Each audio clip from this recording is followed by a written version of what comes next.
Graça e paz, igreja, mais uma EBD em casa. Dessa vez nós vamos trabalhar o segundo livro de Samuel. Nós já tivemos a primeira mensagem de Samuel, as 3 lições que nós poderíamos tirar de Samuel, e hoje nós vamos tirar mais 3 lições do segundo livro de Samuel. Já peço mil perdões aqui pela limitação tecnológica, não está tão 100%. Não estou usando o mesmo local para a gravação, mas a gente vai tocando assim. Me perdoe se por alguma razão a imagem ou o som não estiver positivo, mas nós vamos caminhando dessa forma, certo? Então, o segundo livro de Samuel, ele vai trabalhar, assim para fins de contexto, exatamente o livro, a passagem de Davi enquanto rei. Então, o livro de Samuel, esse segundo livro, ele faz uma restrição à história do reinado de Davi. Entre altos e baixos, nós vamos ver, ele foi escrito também no mesmo período que foi escrito o primeiro livro de Samuel, mas a gente vai perceber na leitura do livro, quando vocês forem fazer o estudo do livro mais profundamente na sua casa, vocês vão perceber que ele se restringe à história do reinado de Davi, com todos os seus altos e baixos. Então nós vamos extrair 3 lições da história do reinado de Davi, esse governo de Davi no reino de Israel. Aliás, posso adiantar que Deus escolheu Davi, Foi diferente de Saul, que o povo queria Saul, e Deus acabou permitindo que Saul fosse o rei. Mas dessa vez nós vimos, vocês vão perceber no primeiro livro de Samuel, que Deus escolheu Davi. Davi, ele foi o escolhido de Deus. Então há uma diferença enorme entre aquele que Deus concede, aquele que Deus permite ser rei, e aquele que Deus escolhe ser rei. Então Davi, ele foi o escolhido. Então, para a gente entender e situar, assim, vocês começaram a perceber na aula, ou nas suas leituras, que há uma diferença entre Saul e Davi, e fundamentalmente a diferença é essa.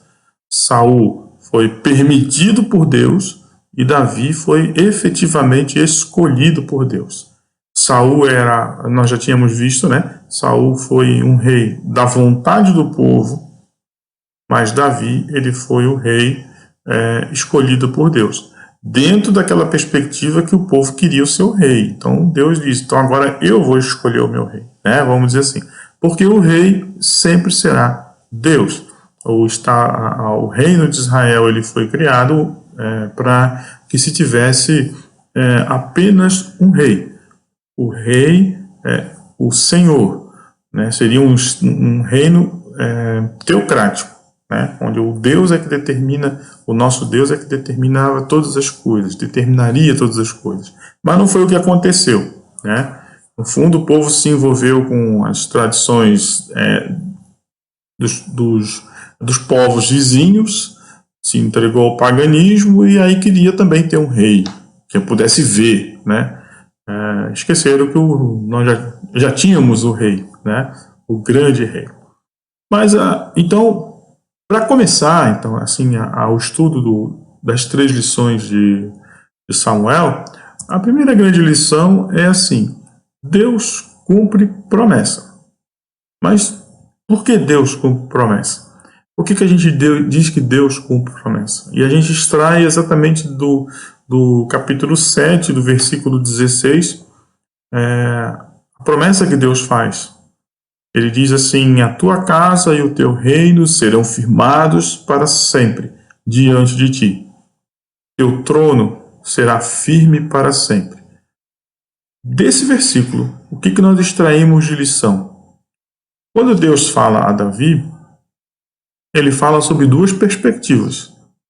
A primeira, a perspectiva contextual, a perspectiva dele, quando ele diz assim, teu reino será firmado para sempre diante de ti. Então ele dá a ideia de que durante o período em que Davi viveria, o reino estaria firmado, o reino estaria consolidado, desde que Davi fosse fiel ao Senhor. Mas como Deus fez essa promessa a Davi, a gente entende que Davi teria esse momento de fidelidade ao Senhor. Em todo tempo, Davi colocaria o Senhor à frente. Então, por isso, Deus faz a promessa a Davi dizendo: o teu reino será, a tua casa e o teu reino serão firmados para sempre. Mas, para Davi, isso é uma promessa daquele tempo, porque daí vem o desdobramento disso. Segundo aspecto, que é um aspecto futuro. Então, quando Deus fala a Davi que a casa dele e o reino serão firmados para sempre, ele está exatamente dizendo que a coisa vai além de Davi. Vai para sempre. E aí, quando ele diz assim, teu trono será firme para sempre, aí nós vamos retomar o quê? A ideia de que Davi seria o projeto de Deus de uma linhagem real que partiria de Davi e chegaria até Jesus. Olha que coisa interessante. Quando ele fala que o trono será firme para sempre, ele coloca assim, então, a coisa atemporal. Ele tira de Davi, ele puxa uma linha que vai de Davi, uma linhagem real que sai de Davi e vai até Jesus. E nós, pela fé, acreditamos que o Senhor reina para sempre. Então veja que interessante, que parece um fato histórico isolado, mas Deus ele tem um plano que vai além de Davi e é superior a Davi, e que Davi seria então o pontapé inicial desse projeto da linhagem real, que partiria de Davi e chegaria até Jesus. Então, por isso que quando você faz a leitura do livro de Mateus ele escreve para os judeus. E aí, escrevendo para os judeus entendem, muito importante, e dão valor a isso, a questão da genealogia. Por isso, o Evangelho de Mateus traz a genealogia de Jesus, traz a genealogia desde Adão para chegar em Jesus, mas principalmente para passar por Davi. Porque quando passa por Davi, aí ele já dá um caráter real. Quando fala real, de realeza, de rei, Então ele já diz assim, esse que eu estou falando, esse tal de Jesus, ele é da linhagem de Davi. Então por isso, como ele está escrevendo para os judeus, e os judeus dão valor à questão da genealogia, o livro de Mateus começa assim. Então, mas essa promessa vem lá do livro de Samuel, quando ele diz assim, o teu trono será firme para sempre. Por quê? Porque ele já está dizendo, embora Davi possa ter entendido aquilo como apenas uma coisa temporal, Deus está indo além. Quando ele fala que o trono será firme para sempre, ele está dizendo que não para aqui, isso vai continuar por todo o sempre. E aí para nós tem aquela ideia de que nós temos a questão de viver num país X, temos um presidente X, então os cristãos do mundo inteiro habitam num país, mas o nosso rei é o Senhor Jesus. Então o trono está firme. O trono de Davi, a casa de Davi, estarão firmados para sempre. E o trono firme. Essa é a mensagem que a gente tira de que Deus cumpre a promessa, porque até hoje, para nós que somos cristãos, estamos sob o reinado de Jesus. Jesus, ele é o nosso rei. Ele é aquele que está conosco, ele é aquele que comanda a nossa vida, ele é aquele que determina. Então, a promessa ela foi cumprida, ou, para aquele que crê, está sendo cumprida, até que ele venha. Mas, então, a gente tem essa ideia, então, dessa primeira lição, a ideia de que Deus cumpre a promessa. Ele cumpriu dizendo para Davi uma coisa, então o governo de Davi, o reinado de Davi foi sólido, só que o desdobramento disso, que Davi talvez não enxergasse pela sua humanidade, é que Deus, e que hoje para nós fica muito mais fácil interpretar, logicamente, é que Deus, ele diz assim, que o trono, a casa de Davi, então que dali da casa de Davi sairia um rei, e que faria então com que o trono estivesse firme para sempre. Essa é a nossa fé, é no que acreditamos. Tá aí, teu trono será firme para sempre. Muito interessante, né? Nossa, a gente começar a olhar sobre esse aspecto começa a fazer muito sentido. Por isso que a gente não pode nunca fazer o link diferente achar que o Novo Testamento e o Antigo Testamento estão totalmente desconectados. Eles estão intrínsecos, sim, eles estão unidos. É o Novo Testamento confirmando as promessas do Antigo Testamento, é o Novo Testamento prolongando as promessas do Antigo Testamento, inclusive em relação a profecias, e vai longe, né? E nós não vamos entrar nesse detalhe. Mas é para a gente entender que quando Deus fala com Davi, ele fala para Davi e para além de Davi. Essa fica a primeira promessa.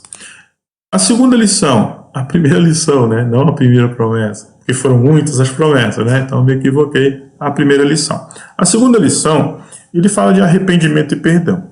Eu vou ler esse trechinho e a gente vai entender com o desenvolvimento da nossa fala. Então Davi disse a Natã: pequei contra o Senhor.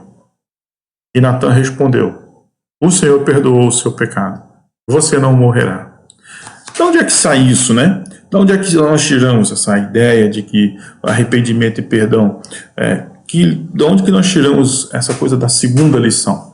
Primeiro, eu convido você a dar uma pausa nesse vídeo e fazer a leitura do capítulo 11. Porque o capítulo 11, eu vou tentar resumir, o capítulo 11 fala exatamente de um tempo em que Davi se encantou pela esposa de outro, um cara chamado Urias, mas para ele ter algo com ela, ele precisaria estar morto, ela precisaria ser viúva. Então o que ele fez? Pediu para que ele fosse mandado para o fronte de batalha. E aí ele foi colocado no lugar mais tenso da guerra, na região, no local onde ele certamente seria alvejado. E ele morreu, né? E aí Davi acabou trazendo a mulher de Urias para o palácio e teve com ela um filho. E o Senhor, na verdade, o Senhor, ele é o nosso Deus de justiça. E Davi, naquele ato, Davi cometeu um ato falho, ele errou, porque o nosso Deus é o Deus da vida, né? Então é ele quem determina quem morre e quem vive, e não Davi. E Davi quis fazer isso. Davi quis tirar a vida para resolver a sua situação, porque em tese ele diria: eu estaria em pecado se eu fizesse alguma coisa diferente. Então veja, que é alguma coisa que acontece com a gente hoje, né? Quando eu digo a gente, a sociedade em geral, que quer adaptar a palavra ao seu estilo e modo de vida, mas não quer se adaptar à palavra, né? Então, você quer que a palavra se adapte ao seu pensamento, né? Então, você faz pinceladas da palavra com aquilo que você aceita. O que você acha que não, que é forçação de barra, você exclui. Então, você quer que palavra, igrejas, condutas, ética, você quer que ética cristã, logicamente, você quer que se adapte a você, e não você se adaptar à ética propriamente dita, à palavra propriamente dita. Então, existe muito esse movimento hoje em dia. E Davi quis fazer isso lá também. Davi quis criar uma situação para legitimar algo que estava errado com ele, né? E aí essa mulher então teve um menino, e Natã disse para ele que esse menino iria morrer. E então o Senhor, ele perdoou o pecado, mas é que esse menino iria morrer. Então Davi, ele se prostrou, fez jejum, tal, achando que poderia mudar o pensamento do Senhor, mudar o plano do Senhor. Então, para resumir, o que aconteceu foi isso. Davi erra, mas ele, diante da visita de Natã, e vocês vão poder ler isso no capítulo 12, diante da visita de Natã e da história que Natã conta, Davi se arrepende e diz assim, e aceita: pequei contra o Senhor. Isso não é uma pergunta, é uma afirmação, uma exclamação, alguma coisa do tipo: puxa, pequei contra o Senhor, não poderia ter feito isso, errei mesmo, nossa, isso é imperdoável. E aí, a gente não tem isso escrito no Antigo Testamento, mas a gente sabe que o salário do pecado é a morte. Então, de uma outra forma, Davi sabia que pecando ele poderia sofrer as consequências, mas diante dessa expressão dele, diante dessa expressão momentânea dele e imediata, de ouvir de Natan, que vocês vão perceber isso na leitura do capítulo 12, de ouvir de Natan toda a história, e aí dizer assim, olha, essa pessoa de quem eu estou falando é você. Você é o cara da história que eu estou contando. E aí ele, puxa, pequei contra o Senhor. Mas aí, Deus é fantástico, Deus é magnífico, e Deus tem um plano, e a gente só vai entender depois que ele acontece. Então, o que faz o nosso Deus? Ele perdoa. Perdoa porque, inclusive, veja, essa mulher que ele acabou tendo um filho, depois ele teve outro filho, depois desse momento de... E esse filho é nada mais, nada menos do que Salomão. Então, olha o plano de Deus como acontece. Olha que coisa mais interessante. Então, aquilo que era o fruto do pecado, logicamente que não vou entrar nesse mérito, mas aquilo que era o fruto do pecado de Davi, acabou se transformando depois no fruto da redenção, do arrependimento, do perdão. Então, Salomão é a consequência disso, do arrependimento, do perdão. Então, Davi precisava estar vivo para que se perpetuasse o plano de Deus. Mas a lição que fica é aquela lição do reconhecimento imediato do pecado, o reconhecimento imediato do erro. E saber que nós não podemos fazer as vezes de Deus, mas que Deus é quem determina todas as coisas. E nesse caso, imediatamente Davi, que teve sempre uma vida fiel ao Senhor, ele sempre colocou o Senhor à frente de todas as coisas, por isso ele é considerado o maior rei de toda a história de Israel, por isso ele é referência para os judeus, inclusive até hoje. Então, em razão disso, em razão desse momentâneo, não, mas espontâneo reconhecimento do erro e verdadeiro arrependimento, porque Deus vê o coração, Deus perdoa. E aí, por isso, Natan diz, você não morrerá. É interessante isso. Fica, então, dessa segunda lição a questão do arrependimento. Então, veja que coisa interessante. Porque Davi, ele tinha, vocês vão ler, ele tinha se prostrado, ele fez jejum, ele suplicou para que o menino não morresse. Ele sabia que Deus ia fazer, mas ele não poderia convencer Deus a dar continuidade ao plano, porque Deus tinha um plano maior. Mas o mais importante é o arrependimento e o perdão. Então veja que mesmo aquele que é escolhido pelo Senhor para ser rei, para ser ungido, foi ungido, foi rei, mesmo esse ele cai, ele peca e cai. Mas a diferença é, ele reconhece o erro e se arrepende. E por conseguinte, tem o perdão. Veja, que dinâmica boa, Você reconhece o erro, você pede perdão, e o Senhor, vendo o seu coração, te perdoa. E você está livre. Hoje nossos pecados foram perdoados na cruz. O que a gente quer dizer é exatamente isso. Nossos pecados foram perdoados na cruz. Mas a gente constantemente pode pisar na bola, pode tropeçar. Mas é importante que a gente, reconhecendo o erro, se arrependa e peça o perdão. Então veja que coisa interessante, Nós temos uma vida de Davi. Nós temos uma vida onde o Senhor nos escolheu, porque Ele foi lá e tirou você de onde você estava e trouxe para você.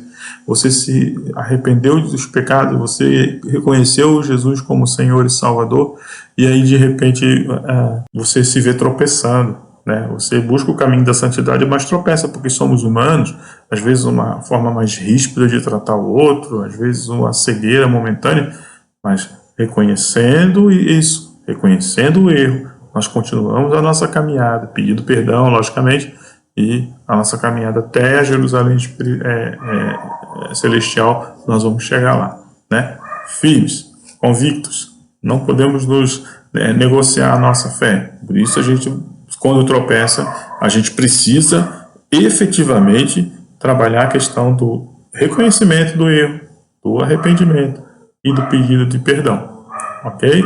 Aí vem essa a máxima, né? O Senhor perdoou o seu pecado.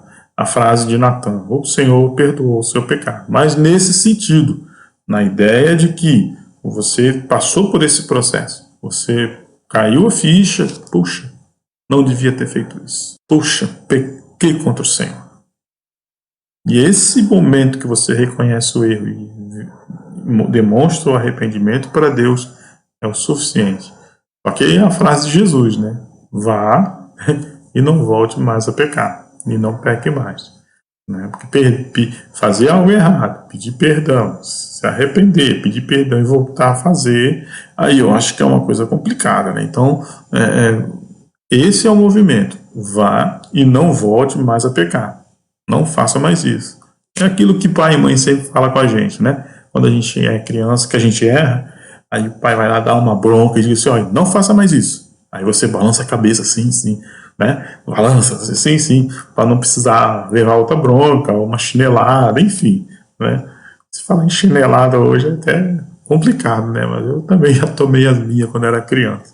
Mas e não voltava a errar. Isso que é o mais importante, porque senão tomava outra chinelada, ó, não é verdade? Então, essa é a ideia, né, dessa segunda lição. Você é o perdão, o arrependimento e o perdão do pecado. Por isso, Davi foi agradável ao Senhor.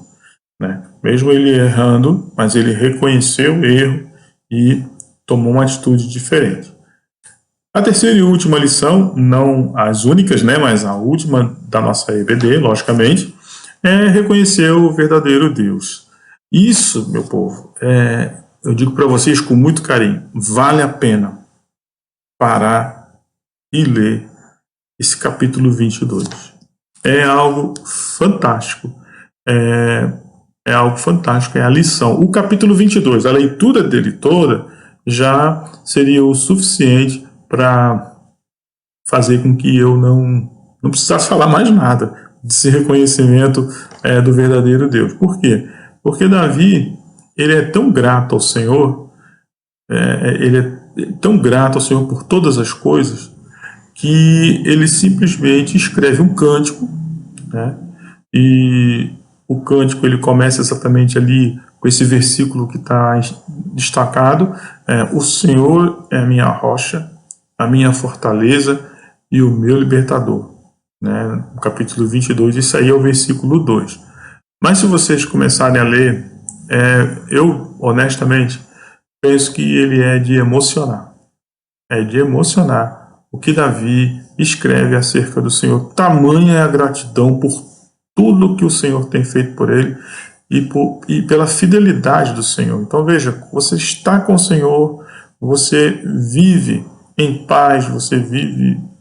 e eu não estou falando aqui em teologia como é que eles chamam? Da prosperidade do século XXI, né? Que esteja com o Senhor e você vai conseguir carro, você vai conseguir casa, não é isso. Estou dizendo assim, que o Senhor, ele te dá realmente vida nova e uma vida tranquila. Tem adversidades? Tem. Tem desafios? Tem. Mas você tem a certeza que você vai passar por todos, porque o Senhor está contigo. Davi tinha inimigos? Tinha. O reino de Israel, o reino de Deus, tinha inimigos? Tinha.